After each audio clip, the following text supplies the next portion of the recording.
अस्सलाम वालेकुम, मैं हूँ Aliya Mauzam and welcome to my programme inspiration by Aliya Mauzam.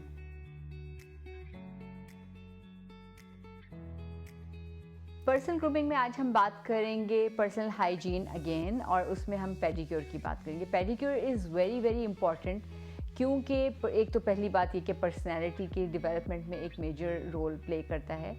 For example, आप कहीं किसी कुरान खानी में गई हैं और वहाँ पे आपको शूज़ उतारने पड़ते हैं और आपका पेडिक्योर नहीं है, आपकी क्रैक्ड हील्स हैं, तो वो अच्छा इंप्रेशन नहीं डालती हैं। मैंने अपनी सबसे पहली एपिसोड में आपसे यही कहा था कि गॉसिप सिर्फ ये नहीं होता है कि मेल मेंबर्स करते हैं, फीमेल्स भी गॉसिप करती हैं, अपनी फ्रेंड्स भी गॉसिप करती हैं, वो बल्कि ज़्यादा करती हैं। तो आपको अपने लाइफ को इस तरह से अपनाना है कि आपको गॉसिप्स का निशाना नहीं बनना। अपनी पर्सनल हाइजीन वैसे भी अच्छी होती है आपकी सेहत के पॉइंट ऑफ व्यू से भी। सेहत के पॉइंट ऑफ व्यू से पेडिक्योर का क्या ताल्लुक है? उसका ये है कि ख़ास तौर पे जो बड़ी एज की ख़वातीन होती हैं, वह उनकी जब पैर की मतलब जब हील्स क्रैक करती हैं, जो एड़ियाँ फटना शुरू कर देती हैं, तो जब आप उसका पेडिक्योर करते हैं, अच्छे तरीके से अपनी डेड स्किन को रिमूव करते हैं, तो आपके पैरों में जो दर्द होती है वो ऑटोमेटिकली ख़त्म हो जाती है। तो ये नेचुरल रेमेडी है आपकी अपनी हेल्थ के पॉइंट ऑफ व्यू से भी। तो क्रैक्ड हील्स का ख्याल रखें, अपने पैरों को साफ़ रखें, और पेडिक्योर के लिए ज़रूरी नहीं है कि आप सैलून पे जाएं वहीं से पेडिक्योर करवाएं। आप अगर अपनी रोज़ाना केयर करती हैं, आपके पास फुट स्क्रैपर है, और फुट स्क्रैपर में एक साइड होती है ड्राई की जो शॉल थेरेपी भी कहलाती है, और एक साइड होती है वेट की। तो वो हम अपनी नेक्स्ट एपिसोड में बताएंगे कि वो किस तरह से आप फुट स्क्रैपर यूज़ कर सकते हैं। तो do take pedicure precautions in your personal hygiene.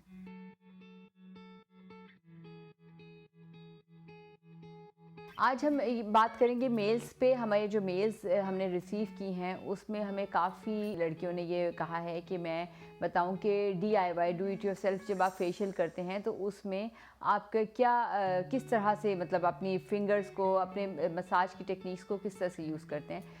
Facial करते वक्त या क्लेंजिंग करते वक्त अपनी ये दो फिंगर्स जो हैं इनकी टिप्स के साथ आपने अपना फेशियल करना है हमेशा। सर्कुलर मोशंस हो गए या फिर आपके जो भी आपके वर्टिकल या हॉरिजॉन्टल मोशंस होते हैं वो आपने अपनी इन दो फिंगर टिप्स के साथ करने हैं। कभी भी हथेलियों से या हाथ पूरी पूरी उंगलियों से आपने फेशियल नहीं करना, क्लेंजिंग भी नहीं करनी है। इन दो टिप्स के साथ करें, आप देखिएगा उसका फ़र्क देखिएगा।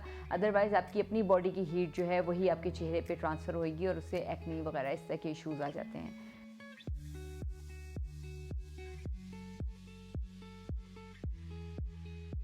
एंटरप्रेन्योरशिप में आज हम बात करेंगे थिंकर्स की और डूअर्स की।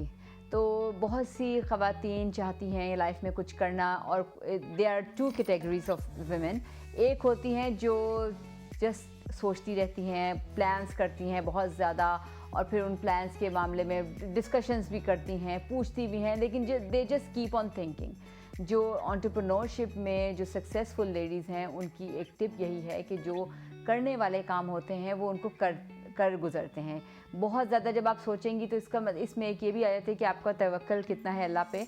आप अपना सोचें, अपने गोल्स क्रिएट करें, अपने सर्कमस्टेंसेस को इस तरह से रखें कि आपने सारी प्लानिंग की हो, और उसके बाद आप अल्लाह पे तवक्कल करके तो अपने काम को स्टार्ट करें। जब आप स्टार्ट करेंगी तो आपकी लाइफ में खुद ब खुद अल्लाह ताला 10 दरवाज़े खुलेंगे। एक कदम बढ़ाने से 10 दरवाज़े खुलते हैं। तो ये याद रखिएगा कि जब भी आपने कोई चीज़ करनी हो तो उसके गोल सेट करें एंड डू इट। आगे होना ना होना वो आपकी अपनी किस्मत है, वो आपको यकीन होना चाहिए कि ये एक जो है बिज़नेस है, इसमें प्रॉफिट एंड लॉस दोनों हो सकते हैं।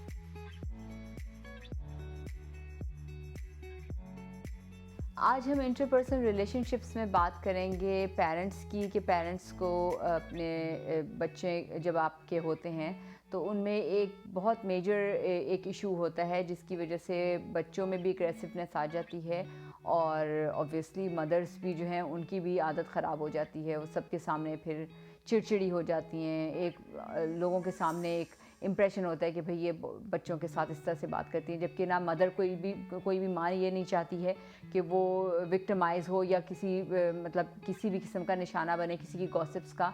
ना ही कोई माँ ये चाहती है कि उसके बच्चे जो हैं वो किसी के सामने उनको पॉइंट आउट किया जाए।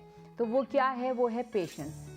पेशेंस क्या है? पेशेंस एक ऐसी ब्लेसिंग है जो हमारी लाइफ में बहुत सी प्रॉब्लम्स को सॉल्व कर देती है ऑटोमेटिकली। लाइफ में बहुत से ऐसे सर्कमस्टेंसेस आते हैं जहाँ पे आपको पेशेंस से काम लेना होता है, और वही पेशेंस आपको के लिए आगे फ़ायदेमंद होती है। आपको लाइफ में प्रोटेक्ट करती है, बहुत सी प्रॉब्लम्स जहाँ पे राइज होती हैं उनसे बचाती है। इसकी एक बेसिक मिसाल हम लेते हैं कि जब पेरेंट्स होते हैं तो जब आपकी एक्चुअली प्रॉब्लम जो होती है वो problem is with in you. जैसे कि मैंने अपनी लास्ट एपिसोड में भी कहा था कि प्रॉब्लम वहाँ पे आती है जब आप इसको प्रॉब्लम समझते हैं, वो दूसरों के लिए प्रॉब्लम नहीं होती है। प्रॉब्लम वहाँ पे आती है जब आप पेशेंस जो है, पेशेंस को आप अपने अंदर पेशेंस नहीं रहती है और आप बच्चों से, मैं इसमें एक माँ और बच्चों का ही रिलेशन को डिस्कस करूँगी कि जब आप बच्चों के साथ बात करती हैं और आपके अंदर पेशेंस का टेम्परामेंट नहीं होता तो आप शाउट करना शुरू कर देती हैं और वो चीज़ बच्चों को एग्रेसिव बनाती है और बच्चों की भी लाइफ में आगे चल के वो पेशेंस जो है जो कि माँ में नहीं थी, वो बच्चों को भी उसी चीज़ की आदत हो जाती है और वो भी उसी तरह से अपनी लाइफ में रिएक्ट करते हैं। तो पेशेंस बहुत इम्पॉर्टेंट है, अपनी लाइफ में पेशेंस को अपनाएं और पेशेंस से काम लें। बहुत से काम ऐसे होते हैं जहाँ पे आपको सब्र करना पड़ता है और वो आहिस्ता आहिस्ता लाइफ की नोट्स खुलना शुरू हो जाती हैं। तो मेरी एडवाइस यही होगी कि पेशेंस को अपनी लाइफ में अपनाएं।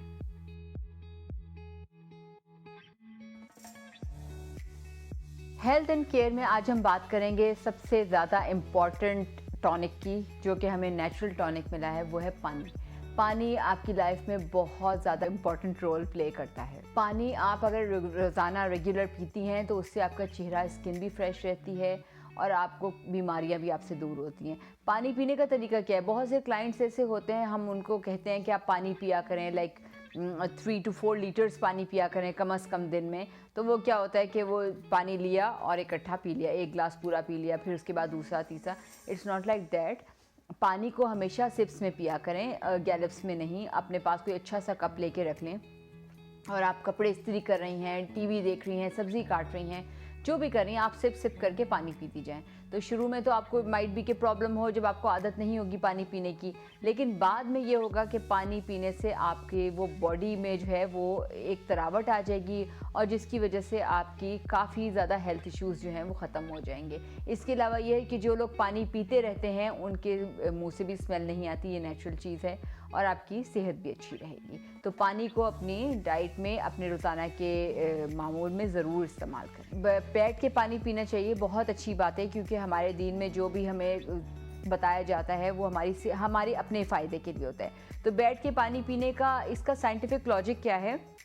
वो ये है कि आप जब बैठ के पानी पीते हैं तो आपके दोनों गुर्दे जो हैं वो वॉश होते हैं, जबकि अगर आप खड़े होकर पानी पीती हैं तो आपका मतलब कोई इशू नहीं है, कोई नुकसान नहीं है, लेकिन आपका एक गुर्दा वॉश होता है। ये अल्लाह ताला ने हमें, हमारी जो चीज़ कुरान में लिखी हुई है, हमारे दीन में या हजूर सल्लल्लाहु अलैहि वसल्लम ने हमें समझाई, सिखाई, तो वो हमारी ही फ़ायदे के लिए होती हैं।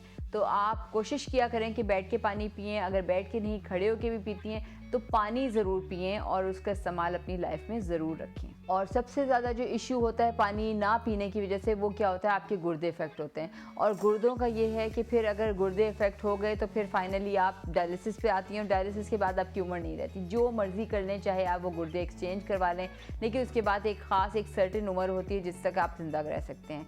तो अल्लाह ताला ने आपको ज़िंदगी दी है, उसको अच्छे तरीके से गुजारें, उसका ख्याल रखें, अपने लाइफ का ख्याल रखें, अपना ख्याल रखें, अपनी सेहत का ख्याल रखें, पानी ज़्यादा पिएं ताकि वो आपके लिए आइंदा के बाद कभी किसी प्रॉब्लम्स में ना पड़ें। पानी में ख़ाली ये नहीं है, पानी के साथ साथ आप ऐसे फल खाएं, अपनी खुराक में इस्तेमाल करें जिसमें पानी की मकदार ज़्यादा मौजूद होती है। जैसे कि वाटरमेलन है, आजकल आया हुआ है मार्केट में भी, गर्मा हो गया, सर्दा हो गया, वाटरमेलन जिसे तरबूज कहते हैं वो हो गया। इसके अलावा किन्नू, अभी सर्दियाँ आएंगी तो किन्नू वगैरह, ऑरेंजेस और ग्रेप फ्रूट होते हैं।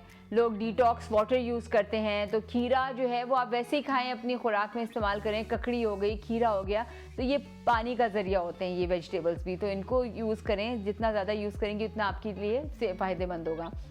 और ये याद रखिएगा कि जो पानी वाली चीज़ें होती हैं फिर उनमें आपको थोड़ा सा गैप देना होगा। लाइक क्यूकम्बर्स अगर आप लेती हैं या वाटरमेलन लेती हैं तो उसके right after taking these things आप पानी ना पिएं, उससे पहले आप पानी पी सकती हैं, उसके बाद कोशिश करें थोड़ा सा गैप दे दें।